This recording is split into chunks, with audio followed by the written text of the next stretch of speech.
Bismillahirrahmanirrahim.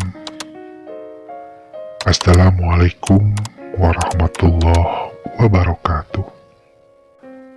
Membuka tabir aib kehidupan yang gelap dan kosong bukanlah perkara yang mudah. Membutuhkan begitu banyak kekuatan, baik mental ataupun spiritual dan keyakinan.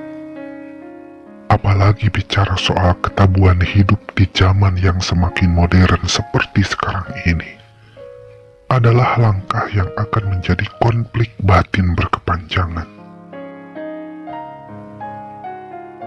Namun dengan ketegaran rasa hati yang dimiliki, ditambah terbukanya kesempatan,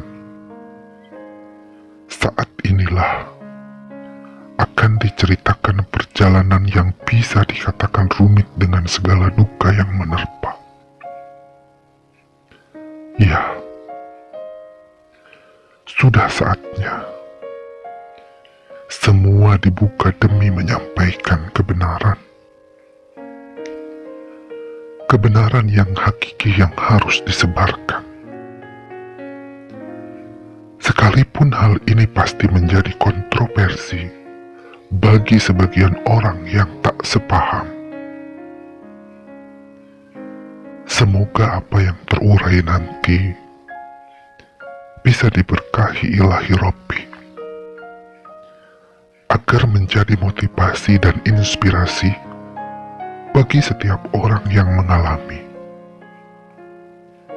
nasib yang sama dengan si pencerita yang sebut saja sang musafir. 41 tahun sudah usia sang musafir menginjakan kaki di ini bumi. Dunia yang dirasakannya asing dan bukan untuk dirinya. Beberapa kali pernah terkilir, seringkali pernah terjebak oleh godaan dunia, dan berkali-kali pula sang musafir pernah limbung oleh desakan keadaan. Namun sang musafir tak pernah menyerah, dan tak mudah untuk berpasrah begitu saja.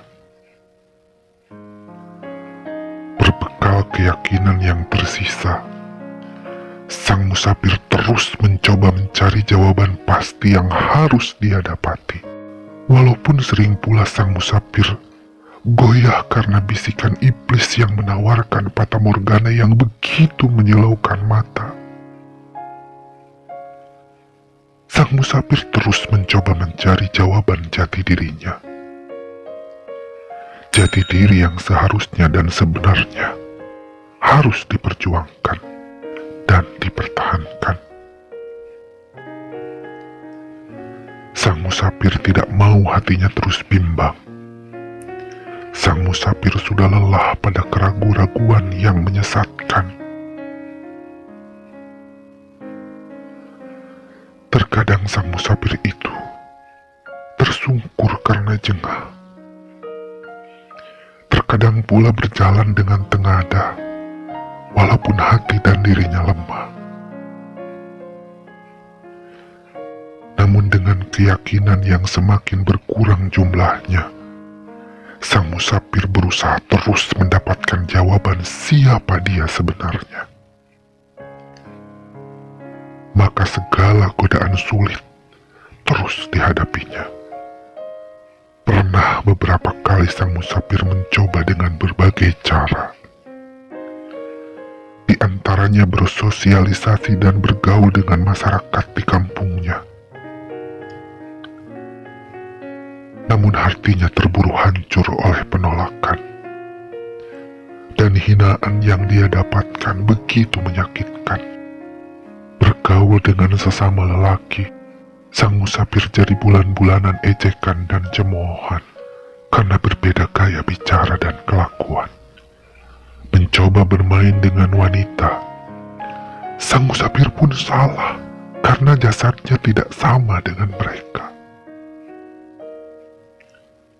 Perih getir kenyataan itu yang membuat sang musafir lebih memilih hidup sendirian di bilik peraduannya yang sederhana. Bertemankan sang pena dan kertas berlembar-lembar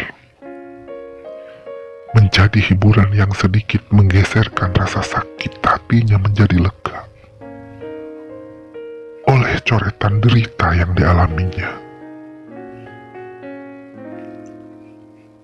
Pernah satu kali sang musafir mengadu kepada Tuhan yang diyakini menciptakannya, tapi tak pernah ada jawaban yang didengarnya.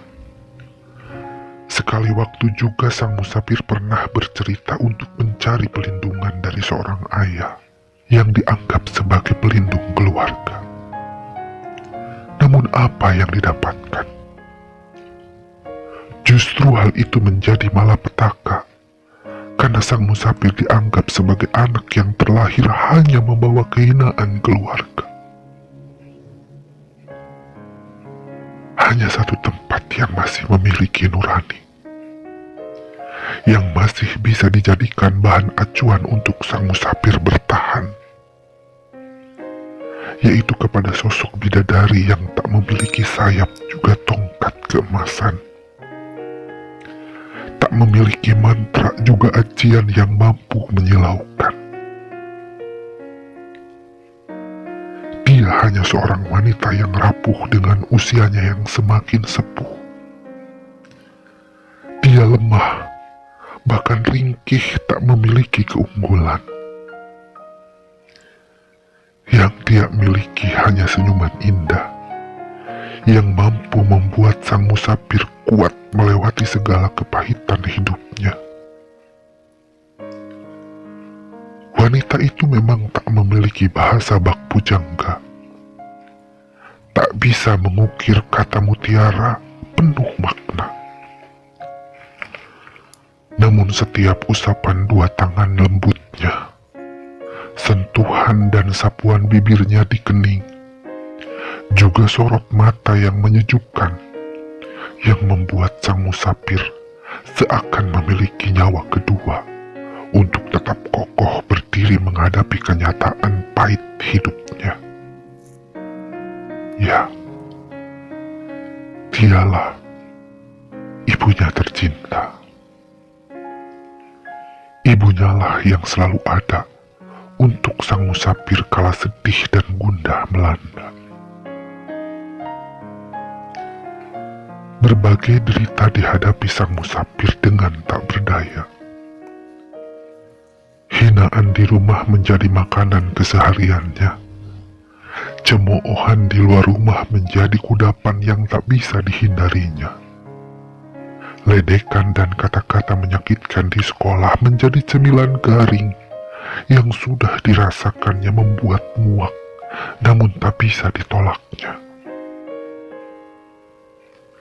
Lalu apa daya yang dilakukan sang musafir? Tidak pernah ada. Selain menelan bulat-bulat semua itu tanpa ada proses mengunyah. Pahit, getir, kecut dan pedas adalah takdir yang harus dirasakan sang musafir dalam hidupnya yang begitu menderita. Sampai akhirnya sang musafir itu bisa tegak berdiri sekarang ini, meyakinkan diri dan hatinya bahwa dialah yang sejati. Dialah laki-laki yang diciptakan Tuhannya. Sang musafir itu yakin dirinya diciptakan tak pernah salah. Sang musafir itu yakin Tuhan tidak mungkin menempatkan nyawa pada raganya yang keliru. Sang musafir itu yakin Tuhan tidak pernah iseng dalam menciptakan makhluknya yang mulia. Sang musafir itu adalah saya, Semare Al-Baghin. Ya, sayalah Semare Al-Baghin, seorang manusia yang pernah bimbang dalam menentukan jati diri. Memilih sebagai lelaki, hati tak memberi. Menentukan pilihan jadi wanita, jasad tak memadai. Seringkali saya berkeluh kesah atas penciptaan yang saya anggap salah. Tapi berbagai pengetahuan yang saya dapatkan bahwa Tuhan Maha Benar dan tak mungkin salah. Tak mungkin Tuhan salah dalam penciptaan apapun di dunia ini, termasuk manusia. Membenci diri sendiri sering sekali. Menghardik takdir itu saya lakukan setiap hari.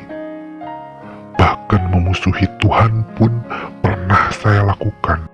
Saking beratnya beban yang saya rasakan dari tiap langkah yang saya jalani.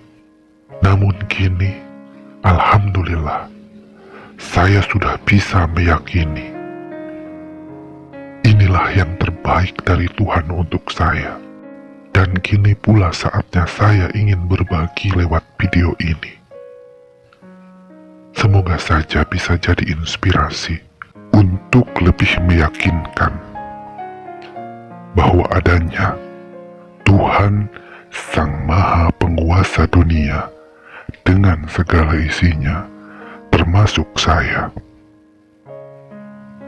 Dan Tuhan tidak pernah iseng dalam menciptakan makhluknya.